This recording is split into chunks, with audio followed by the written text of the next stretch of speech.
Et si derrière les sourires éclatants, les éclats de rire, les applaudissements chaleureux et la lumière éclatante du plateau se cachait une vérité bien plus complexe qu'il n'y paraît le 22 août à 21h10.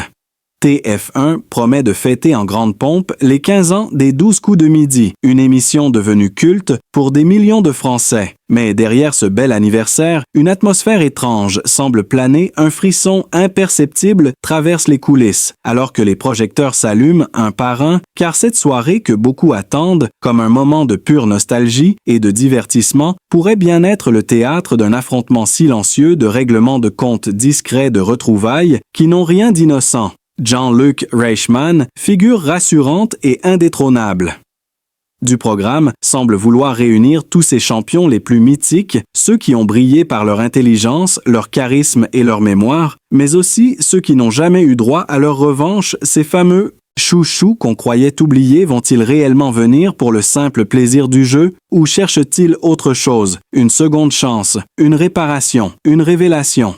Certains indices laissent entrevoir des tensions passées restées secrètes, des alliances inattendues, des rancœurs prêtes à ressurgir. Et ce format inédit, annoncé comme une compétition stratégique, pourrait bien être le déclencheur d'une cascade d'événements que personne n'avait anticipé. Alors que les caméras se préparent à capter ce moment historique, les regards s'échangent dans l'ombre et les sourires figés cachent dans le mal l'adrénaline d'une confrontation qui s'annonce plus intense que jamais. Cette émission anniversaire est-elle vraiment une célébration ou le début d'une partie d'échecs bien plus complexe qu'elle n'en a l'air? Restez bien avec nous pour découvrir ce qui se trame réellement dans les coulisses de ce prime événement, car ce qui va se passer ce soir-là pourrait bien changer à jamais la perception que vous avez des 12 coups de midi. Abonnez-vous maintenant pour ne rien manquer de ce récit haletant qui ne fait que commencer.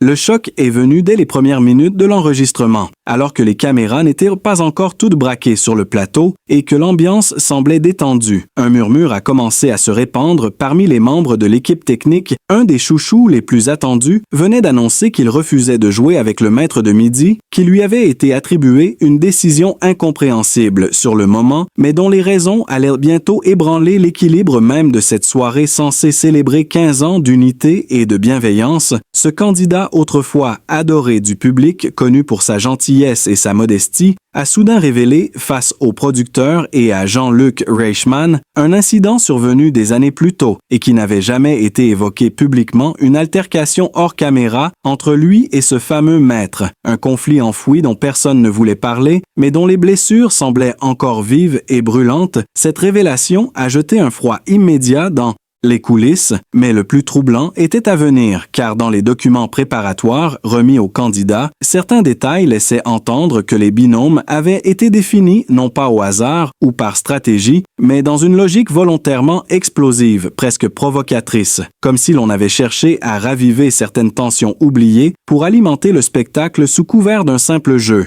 Les regards entre candidats se sont faits plus méfiants et certains anciens champions connus pour leur sang-froid ont commencé à se réunir en aparté, parlant à voix basse, consultant leurs notes, regardant nerveusement vers les coulisses. Ce que le public ne sait pas encore, c'est qu'une lettre anonyme aurait circulé quelques jours avant le tournage, une lettre évoquant une manipulation dans l'organisation du jeu des préférences cachées et même des scores influencés par la production lors de précédentes émissions.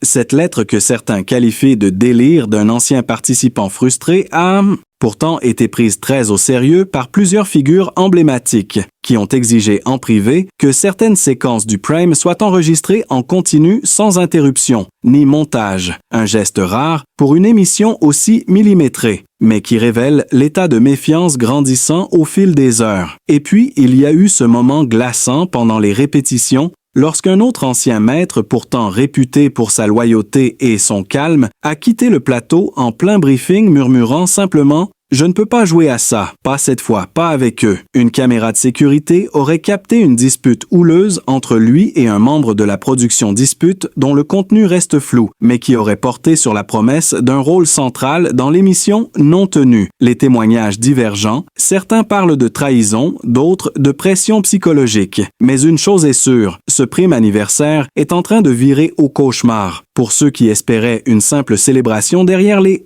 sourires affichés. Une tension électrique circule entre les pupitres. Chaque réponse, chaque choix de maître devient un acte de défiance, une revanche personnelle ou une stratégie de destruction lente et sourde. Et le public, qui croit assister à un jeu bon enfant, ne voit pas les codes dissimulés, les silences lourds, les regards appuyés, les micros baissés volontairement, les pauses rallongées pour calmer les esprits. Car ce soir-là, au lieu d'un hommage à 15 années de bonheur télévisuel, TF1 a peut-être sans le savoir orchestré le règlement de compte le plus spectaculaire de l'histoire du divertissement français. Une page se tourne ou peut-être se déchire sous nos yeux, encore aveuglés par les projecteurs. Mais le moment le plus saisissant s'est produit lorsqu'un technicien a discrètement glissé une clé USB dans la loge d'un des candidats resté en retrait depuis le début. Un fichier vidéo y montrait des échanges internes entre membres de la production où certains maîtres semblaient avoir été informés à l'avance de la thématique des questions de la première manche. Un silence étourdissant a suivi cette découverte. Les mains tremblaient, les regards fuyaient et dans un coin du plateau, un ancien vainqueur au palmarès impressionnant a fondu en larmes.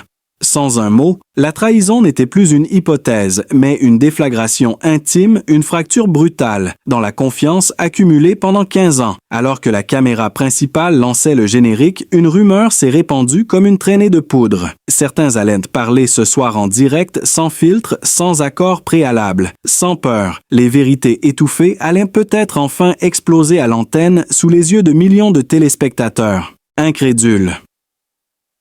Et soudain, alors que les lumières s'apprêtaient à inonder le plateau, un candidat a retiré son micro en direct, brisant le silence d'un geste sec avant de se lever et déclarer d'une voix tremblante mais ferme qu'il refusait de participer à une mascarade orchestrée depuis des années. Les visages se sont figés. Jean-Luc Reichmann a tenté de reprendre le contrôle, mais c'était trop tard. La fissure était devenue faille béante et le vernis d'apparente harmonie s'effondrait sous le poids d'une vérité trop longtemps tue. Pour ne rien manquer de la suite de cette affaire troublante et découvrir les révélations qui pourraient tout faire basculer, abonnez-vous dès maintenant à notre chaîne et restez connectés jusqu'au bout de cette histoire exceptionnelle.